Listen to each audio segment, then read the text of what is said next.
위선이 가득한 말을 해대면서 뒤로는 자신들의 주머니 속 이익만 챙기는 그런 쥐새끼 같은 일들 누가 하고 있습니까? 예, 뭐 국민의힘 정치인 아니시죠? 안녕하십니까? 저는 서울대학교 대형법학자 조국 선생으로부터 촉발된 당시 2019년 광화문 시위에서 활동했었던 서울대 집회 추진위 현 공정추진위원회 활동을 하고 있는 김화랑입니다. 반갑습니다. 일단 먼저 진솔한 이야기를 할 수 있도록 자리 마련해 주신 오세훈 후보 및 당 관계자 여러분께 감사 인사 먼저 드립니다. 저는 타양살이 10년이 넘어가는 전남 순천 출신의 대학원생입니다. 지난해 말 사실 경기도로 전입을 하게 돼서 지금은 서울 시민이 아닙니다만은 10년간 지내왔던 도시이자 나의 조국 대한민국의 수도 서울의 장을 뽑는 중요한 선거를 치르고 있기에 꼭 하고 싶은 이야기가 있어 이 자리에 섰습니다. 고대 그리스의 대철학자 플라톤의 명언 하나 소개하고 시작하겠습니다. 정치를 외면한 가장 큰 대가는 가장 저질스러운 인간들에게 지배당하는 것이다.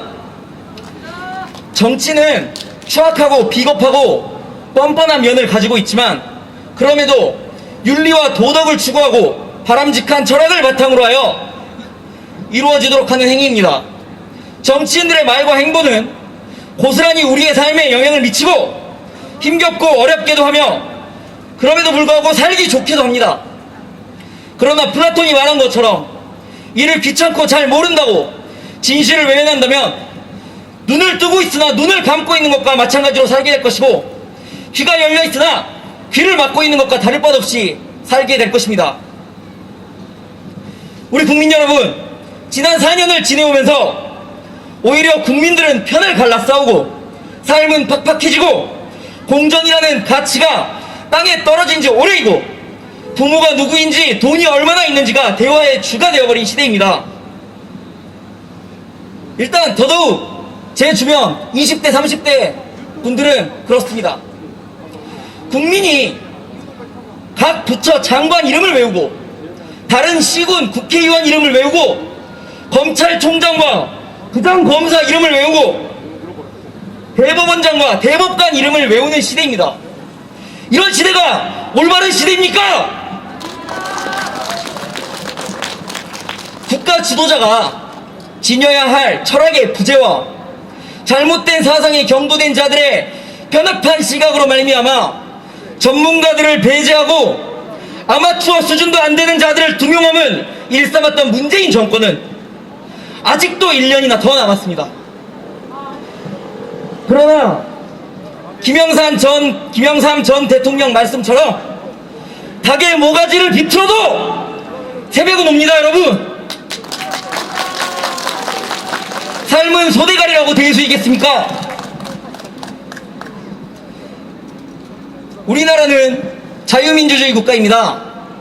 저는 1992년생으로 자유와 민주주의가 공기와도 같은 당연히 누려야 할 권리라고 생각되는 시대에 태어났습니다. 그러나 역사는 그렇지 못하였습니다.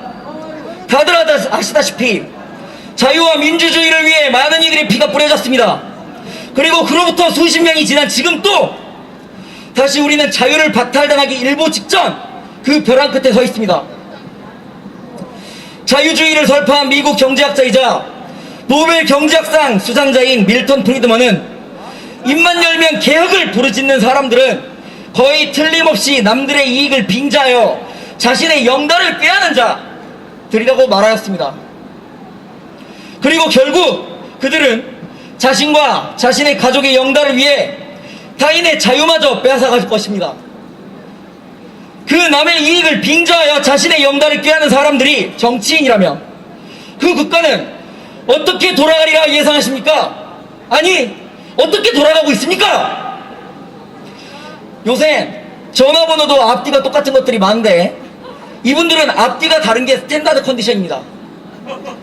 인권을 위해 활동한 인권 변호사라는 타이틀을 가장 커다란 업적 중 하나라고 소개했던 대통령께서는 북한 주민들의 인권에는 입을 싹 닫는 기적을 보이시고, 지금 타계해버리신 전 서울시장께서는 대한민국 최초로 성희롱 소송을 맡은 인권 변호사 출신으로 직장 내 성희롱이 불법임을 알렸으며 이를 몸소 보여주시기까지 하셨습니다.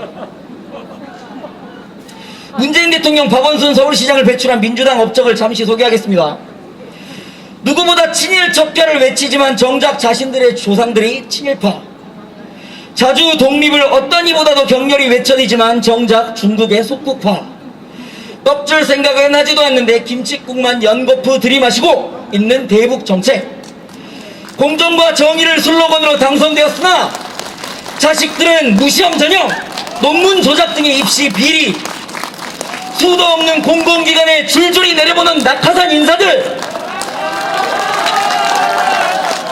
아직 끝이 나지 않았습니다. 여성의 인권을 지키고 싶다면서 뉴스를 도배하는 한 정당의 끊이지 않는 성추문, 광역지자체장이 셋이나 성비위로 사라졌음에도 자신들이 상대 당을 압박하고 깨끗한 척하기에 만들어놓은 당원 당규조차 바꿔가며 선거 후보를 내는 이 뻔뻔스럽고 가증스러움, 임차인들을 보호한답시고 부동산 규제는 빡세게 조였지만 집값은 폭등, 결과는 전 정권 탓. 알고 보니 내부 정보로 자신들은 신도시 투기, 그 와중에 법령 통과시킨 민주당 의원들은 전부 땅도 사들이고 전세고 월세고 올려받는 이 짜릿한 현실. 아마 이런 식으로 드라마 시나리오, 영화 시나리오였으면 그 작가 퇴짜 맞을 거예요. 그런데 이 말도 안 되는 일이 지금 2021년 대한민국에서 일어나고 있습니다.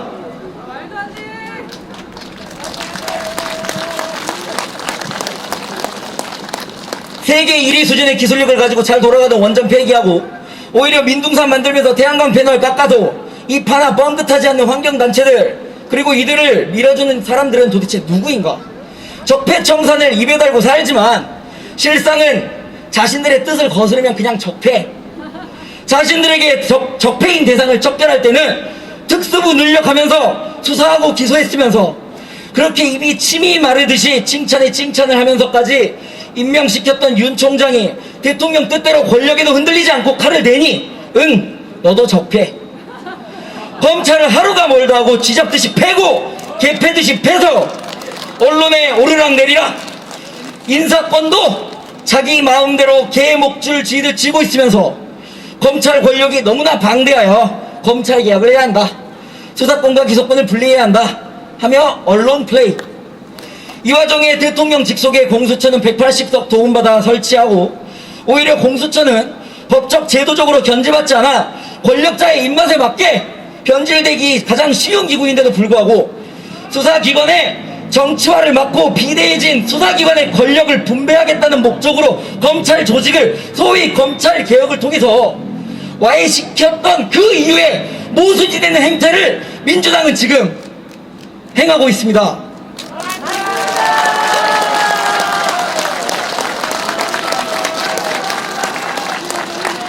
전 정권의 사법농단에는 그렇게 열을 올렸으면서 대법원, 헌재, 인권위, 선관위 곳곳에 친정권 인사들로 배치, 어느 하나 빠짐없이 나라를 팔아먹는 행동입니다. 말하면서도 입이 아프기보단 머리가 지끈지끈합니다, 여러분. 그렇지 않습니까, 여러분?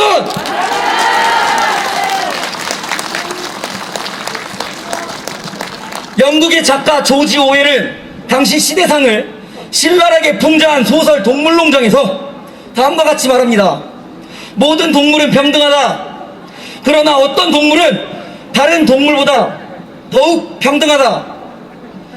평등이라는 단어를 그 어느 누구보다 자주 사용하지만 계급을 공고화하고 사다리를 걷어차며 거짓과 아집으로 가득 단 집단이 무엇을 원하는지 국민 여러분, 그리고 서울 시민 여러분들께서는 잘 아실 것입니다. 과연 누가 법치를 유린하고 경제를 파탄내었으며 국가 경쟁력과 브랜드 가치를 공두박질시켰습니까? 누가 국가 철학을 망가뜨리고 국민의 삶을 피폐하게 만들었으며 나라를 외세에 가져다 바치고 국민을 4분 오열시키며 20대 30대 청년들까지 이 자리에 서게 만들었습니까? 앞에서는 위선이 가득한 말을 해대면서 뒤로는 자신들의 주머니 속 이익만 챙기는 그런 쥐새끼 같은 일들 누가 하고 있습니까? 우리나라는 대통령 중심제 국가인 대한민국으로 비대한 행정부 권력을 견제하기 위해 삼권 분립을 헌법에 명시하고 있습니다. 그리고 그 권력을 견제할 수 있는 기관을 도처에 가지고 있습니다만 현재 국회, 법원 제 기능하고 있습니까, 여러분? 죄송합니다. 걔도 그렇게 꼬리 흔들지 않습니다. 검찰, 감사원 다 무력화시켰습니다. 영국의 조지 액팅경은 권력은 부패한다라고 말씀하였습니다.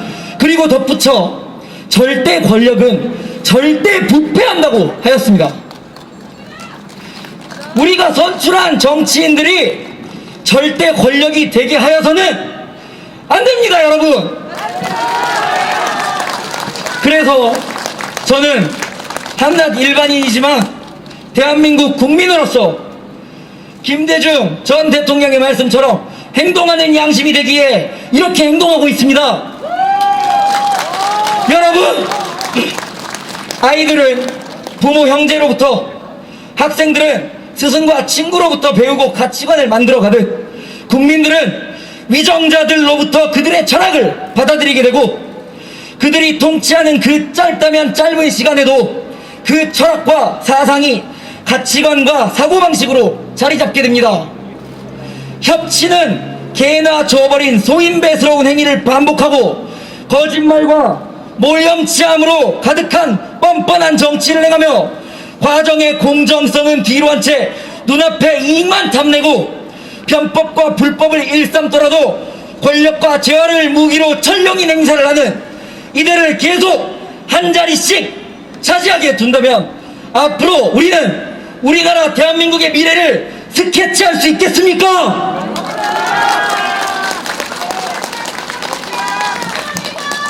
국민이 무지한 채로 자유를 누리는 문명 국가를 기대한다면 지금까지 존재하지 않았고 앞으로도 존재하지 않을 것을 바라는 것과 다름없습니다.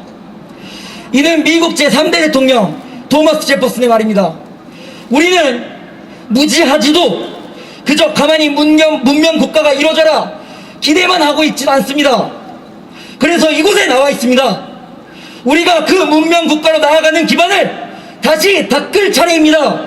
그 첫 단계가 바로 이번 보궐선거입니다, 여러분. 이번 선거는 죄를 지은 자들이 정치적으로 사면받는 것이 아니라 법치주의 국가에서 법에 따라 처벌받게 하고 한 나라와 그 수도의 근간이 되는 철학을 다시 세우는 선거가 되어야 합니다. 여러분, 불의가 합법이 될 때 저항은 의무가 됩니다. 서울시장 자리는 서울이라는 도시의 단순한 지자체장이 아니라 찬란한 나라 우리의 조국 대한민국의 수도의 디자이너 역할을 맡고 수많은 기관의 장을 임명하고 시행령을 집행하는 권력을 지닌 자이며 천만 인구의 시민의 행복한 삶을 책임지고 미래를 그려낼 수 있는 비전이 있는 자가 맡아야 할 자리입니다. 누구처럼 요새 트렌드인 AI라는 단어를 하나 듣고 여기도 AI 저기도 AI 외쳐대는 그 누구와는 다릅니다. 오세훈 후보 여러 토론에서 보았듯 미래에 대한 깊이 있는 통찰력을 가지고 있는 후보라고 생각합니다. 물론 지난 행보에 흠결은 있었습니다만 저는 앞으로 서울 그리고 대한민국의 밝은 정사진을 그려내 주실 수 있기를 기대하고 또 고대합니다.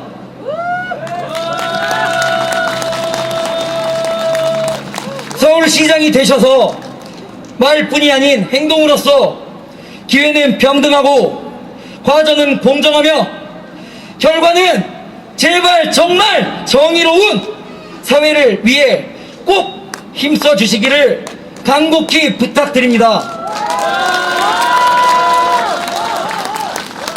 그리고 여러분, 대한민국을 사랑하는 국민들이자 앞으로 미래를 꿈꿀 수 있는 인간, 자신의 주위에 사랑하는 사람을 지킬 수 있는 인간으로서 살아갈 수 있도록 소중한 한 표 올바른 후보에게 투표합시다. 어제는 비가 왔지만 오늘은 이렇게 햇빛이 내리쬐입니다. 우리의 미래에도 이렇게 햇빛이 내리쬐을 수 있도록 내일, 아니 앞으로 남은 본 투표 잘 투표해 주시고 긴 시간 이야기 듣는데 할애해 주셔서 감사합니다. 와, 너무 자랑스럽습니다. 김화랑 선생님이십니다. 박수 좀 부탁드립니다. 정말 많이 배웠습니다. 말씀하시는 거 들으면서. 예, 뭐 국민의힘 정치인 아니시죠? 목소리가 다셨어요. 정치인 아니시죠? 네, 정치인 아닙니다. 저희가 정말 많이 배웁니다. 여러분, 대한민국의 미래입니다. 우리 대한민국의 아들입니다. 큰 박수 좀 부탁드립니다. 너무너무 감사합니다. 열심히 하겠습니다. 네, 다음 분 올라오시죠. 너무 잘했죠, 그런데.